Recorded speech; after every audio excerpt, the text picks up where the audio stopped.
What's up everyone, welcome back to our channel. In today's video you are going to see how to save Instagram Reels to your gallery. It's pretty easy, so let's get right into it. Head over to your Instagram application. Once you're there, just click on the plus icon on the lower part just beside the Reels section,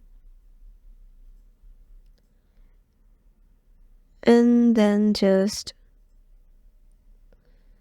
and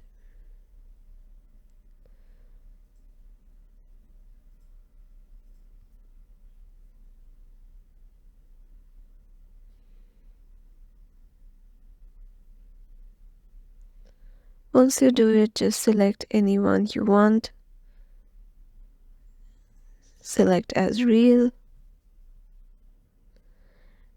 and there goes the editing option. And from here you can just edit your reel, and then here goes the saving option right here. Click on it and your reel will be saved to your camera roll. And yeah, this is how you can do it. And once you save it, you can click on next, or you can just get out from here.